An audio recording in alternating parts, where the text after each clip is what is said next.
직원들한테 친절하라고 가르쳐야 되지 않을까요? 직원들한테 친절하라고 하지 말라고. 친절해지지 않는다고 직원들은. 그럼 방법이 없어요? 있긴 있지. 유일한 방법은 옆집보다 하면 돼.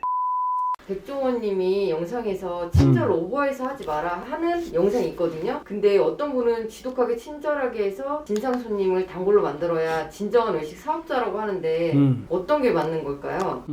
내가 저번에도 그 얘기 했지만 식당에서 갈수록 강력해지는 마케팅의 도구이긴 해. 친절하는 게. 하지만 쉽게 할 수 없어. 직원들 친절하라고 말하면은 직원들이 친절할 것 같지. 그게 생각보다 엄청 어려운 일이야. 주인은 가능하지만 직원들을 친절하게 만드는 일은 쉽지 않거든. 원칙적으로 저렴한 식당에서 저임금으로 일하는 그 직원들에게 친절하게 만드는 일은 난 불가능하다고 생각이 들어. 교육을 하면 되지 않을까요? 그 친절이란 게 어느 정도까지는 가능한데 그것도 대기업이나 백화점처럼 일정 부분의 그 노동 강도가 낮은 곳에서만 가능하다는 거지. 그런 데는 이제 8시간 근무에 급여는 뭐 식당이랑 비슷하게 주면서 그렇게 하면 가능한데 우리처럼 12시간 일하고 10시간 일하는데 급여는 거의 최저임금에 가까운데 그 사람들이 친절할 이유가 있을까? 식당처럼 하루 종일 빡시게 돌리는 곳에서는 사람들이 눈빛이 좀 달라. 어떤 유튜버가 불친절한데 대박난 집에 대해서 이야기를 하더라고요. 유니크 셀링 포인트, 뭐 상권, 트렌드 이런 이야기를 하는데 그런 것을 잘하는 식당들이 그렇다 뭐 그런 이야기죠? 나도 그 유튜브 본 것 같아. 뭐 그 사람이 틀린 말 한 건 아닌데 불친절한데 대박난 식당이라고 표현해서 안 된다는 거야. 그거는 하수들이 하는 얘기야. 식당에서 친절하냐 마냐는 그 논의 대상도 아니야. 그건 자동차에 비하면 바퀴가 달렸어? 그런 말에 똑같아. 당연히 친절해야지. 난 직원들한테 개인적으로 말할 때 이제 친절하라고 교육 잘 안 해. 그러니까 불친절하지 말라고 그래. 불친절하지 말라고 그러면 친절하라고 말하는 거 뭐가 차이가 있느냐? 친절하라고 한다는 건 에너지가 좀 뺏긴다는 얘기야. 친절하라고 말하는 건 직원들한테 어떻게 보면 좀 약간 스트레스거든. 어떻게 생각해? 불친절하지 말아라 하는 말과 친절해라고 말하는 거에 차이가 있다고 봐? 야 불친절하게 굴지 마라고 하면 마음적으로 좀 여유가 있을 것 같아요. 그지? 한 가지만 지키면 되죠. 직원들 입장에서는 그렇지. 네. 불친절하지 말라는 거는 이제 친절해야 된다고 말하고 조금 다르긴 해. 딱 그 표현이 좋은 것 같아. 마음에 좀 여유가 좀 생긴다 이거지. 그 어떤 식당 가면은 그런 식당 있다? 그럼 친절하지 않거든? 그런데 불친절하진 않은 것 같아. 그런 식당들이 있어. 아줌마가 와가지고 뭐 서빙을 해주는데 막 탁탁 그려 놓는 거 아닌데 딱딱딱 놓고 약간 표정은 무표정한데 뭐가 반찬이 빠지면 또 싹 갖다 주고 막 이런 집들이 있어. 맞아요.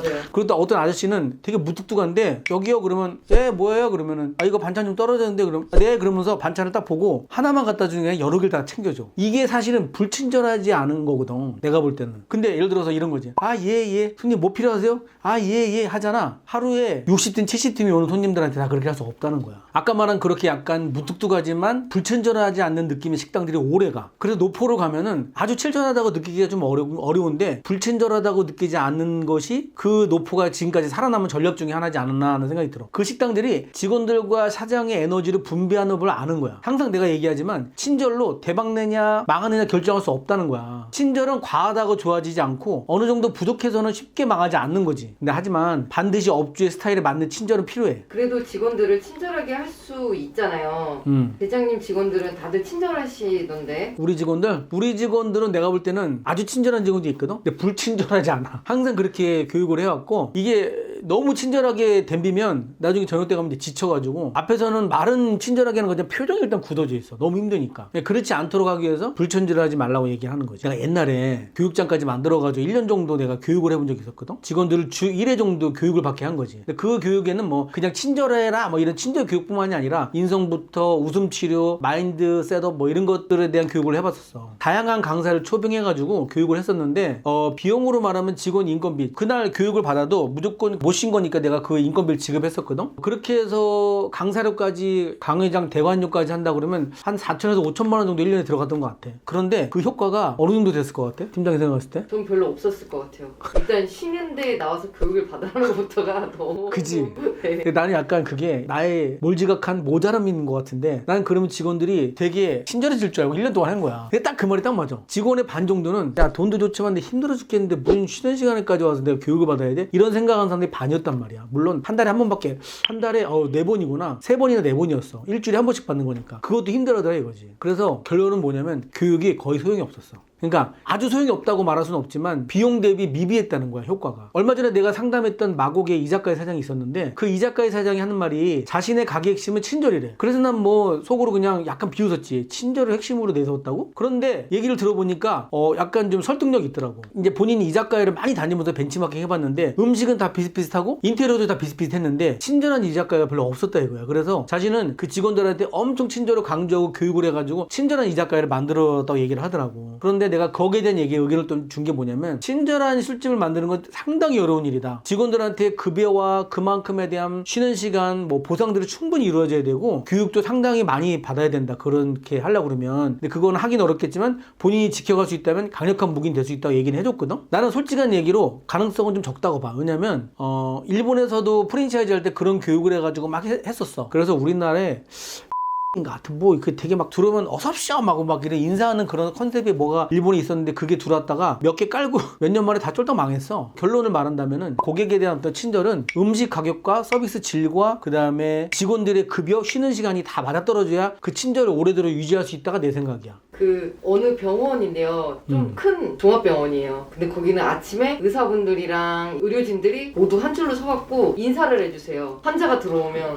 근데 그게 빡시다. 의료진이 한 20-30명 되니까 여기서부터 저기까지 가는데 몇 분 동안 사람한테 계속 인사를 받아요. 어서오세요 어서오세요 이걸 계속 받아야 되는 거예요. 뭐 그런 너무 부담스럽지 않나? 그 시간에 정말 병원 가기 싫어요.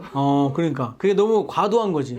그걸 하면서 직원들도 스트레스를 받고 의사들도 이게 뭐한 짓이야 생각할 거야. 그렇게 인사하고 친절한 게 무슨 의미가 있어. 의사라는 게 병원 가면은 환자가 들어갔을 때 자세히 들어주고 뭐라도 좀 얘기를 들어주는 게 환자지. 나도 여기 앞에 물리치료 허리 아파서 자주 갔던 병원은 가면 의사가 솔직히 치료는 다 비슷해. 그런데 얘기를 잘 들어줘. 잘 들어주고 질문을 하면 답변도 잘해주고. 그 의사가 친절한 의사지. 그 친절이라는 게 눈에 보이는 물리적인 상품이 아니기 때문에 그 직원들을 친절하게 만들려면은 투자비가 어마어마하게 들어. 내가 볼 땐 그래. 오히려 내가 볼 때는 식당에서는 가격 경쟁하는 게 쉽지 친절 경쟁은 내가 볼 때는 더 어려운 것 같아. 월급을 무조건 많이 준다고 더 친절해지는 것도 아니거든 직원들이. 근데 보통 보면은 분위기라는 게 있거든요. 그래서 어느 병원은 갔는데 그 데스크 언니들부터 너무너무 친절해. 그럼 그 분위기는요 전체적으로 다 친절해요. 그래 좀 그래. 친절해요. 근데 또 그 데스크에 있는 분부터 어서오세요 이런 식으로 접수하세요 이런 식으로 모든 분들이 다 그래요. 근데 우리가 손님 입장에서 환자 입장에서 봤을 때는 그 집이 친절한 이유가 교육을 잘해서 된 것 같지. 아니 전 분위기라고 생각해요. 그러니까 분위기가 그렇게 만들어지려면 어떻게 돼야 될 것 같아? 그 위에 누군가가 굉장히 밝으신 분이 있어야 될 것 같은데. 그렇지. 위에 있는 사람들이 그 윗사람이 이거를 밝은 분위기를 이끌어가기 위한 보이지 않는 행동들 그 다음에 역할들 그 다음에 분위기를 만들기 위한 여러 가지 대반사항들이 투자가 돼야 된다는 거야. 분명히 내 생각에 그 병원에 상비실에 들어가면 간식이 잔뜩 쌓여져 있고 쉬는 시간을 충분히 돌리고 선임 간호사가 후임 간호사를 갈구지 않고 막 이런 분위기들을 만들 거라는 생각이 들어. 컨설팅 할 때 업주들의 불만을 내가 들어보면은 직원들의 불친절하고 직원들이 업주에 대한 태도가 불손하다는 거에 대한 태도를 지적하는 업주들이 많아. 근데 그건 나쁜 부모 밑에 나쁜 자식이 나오는 거와 똑같은 거 같아. 업주가 직원들을 친절할 수 있게 뭔가 분위기를 만들어줘야 된다는 거야. 검정물에서 빨래를 하면서 빨래가 휘어지길 바라는 수는 없는 거 아니야. 동생들 너네들 반성해야 돼. 내가 오늘 한 얘기 잘 들어. 직원들이 불친절하다고 뒤에서 욕하거나 잔소리하지 말고 직원들이 친절할 수 있는 환경을 만들어주는 게 되게 중요해. 그렇다고 돈을 많이 쓰라는 얘기가 아니야. 그렇게 환경을 만들어주었는데도 불구하고 너무 불친절한 직원을 어떻게 해야 된다? 내보내는 거야. 그 교육은 안 돼. 선성 자체가 그렇고 그런 태도에 오래 물들어 있는 사람은 얘기해도 안 고쳐져. 불친절한데 잘 되는 식당? 그런 이야기들에 혹해서는 안 돼. 뭐 마케팅을 잘해서 대박 났다. 불친절해도 마케팅을 잘해서 된다. 뭐 음식 맛이 좋다. 이런 거는 잠깐의 이렇게 요 가운데만 잘라서 본 거란 얘기야. 새로 생긴 식당이 겁나 손님이 많은데 불친절해. 오래 갈 것 같아? 절대 그럴 수 없어. 업주가 극단의 변화를 주지 않는 한 절대 오래 갈 수 없다는 거야. 직원들한테 친절하지 말라고 말하라는 게 아니야. 우선 친절할 수 있는 환경을 만들어주고 옆집보다 더 친절할 수 있는 환경을 만들어줘야 된다는 거지. 그러려면 옆집보다 더 쉬게 해주든지 아니면 급여를 더 주든지 뭔가 다른 집보다 이 집이 직원들한테 줘야 직원들도 고객들한테 뭔가 또 주겠지. 이게 아주 자연스러운 일이에요. 물이 위에서 밑으로 흘러간 얘기가 똑같은 얘기라니까. 그렇지 않고 말로만 친절하라고 계속 말하는 건 진짜 그거는 아무 소용없는 얘기야. 아무 소용없어. 직원들이 눈 가리고 아웅하겠지. 내 말이 뭐 100% 절대 맞는 말이라고 할 수는 없어. 근데 그냥 내 의견인데 이 친절만큼은 진짜 희한한 게 업주 스타일에 맞춰서 이게 친절이 되더란 얘기지. 우리 앞바당 보면 알지. 우리 앞바당 분위기가 약간 안녕하세요 막 이런 분위기야. 약간 그 소심하신 분이 가면 기빨리는. 그러니까 그게 거기 있는 그 점장이 약간 그래도 여자 하는 분이잖아. 그러니까 이 전체적인 그 직원들도 홀엔 다 여자들만 있고 주방에도 다 여자들만 있긴 한데 그 약간 그런 그런 느낌의 그 분위기를 가져가는 게 그 점장이 그런 분위기를 이끌어가고 있다는 얘기지. 제가 이번에 책을 하나 출간했습니다. 식당 운영의 신이라고. 요즘같이 매출이 많아도 수익이 나지 않는 식당들을 위해서 쓴 책인데요. 지금 식당을 운영하시는데 수익이 잘 안 나서 어려우신 분들이라든가 이제 식당을 창업하시는 분들이 한 번쯤 꼭 읽어봤으면 하는 책입니다. 제가 25년 동안 24개의 식당을 개업하고 폐업하면서 갈고 닦은 그런 데이터를 중심으로 한번 써봤어요. 읽어보시고 나면 정말 실전에 도움될 수 있다는 걸 알게 되실 겁니다. 꼭 한번 구매해서 읽어보시길 바랍니다. 그리고 2025년도 창톡에서 출간한 자영업 트렌드 2025 자영업 고수 30여 분이 쓴 책인데요. 여기도 또 제가 또 이 비슷한 내용들을 넣어놨으니까 이 두 책을 한번 구입해서 읽어보시기 바랍니다. 그리고요, 곧 이제 제가 구독자 수가 2만 분이 되십니다. 그래서 무료 컨설팅을 진행하고 있거든요. 일단 그냥 무조건 신청하지 마시고 네이버 카페 식당 성공에 사연을 좀 자세하게 올려주세요. 그럼 제가 몇 분 선정해서 지방 어디든 달려갈 테니까 꼭 네이버 카페 식당 성공에 사연을 좀 올려주십시오.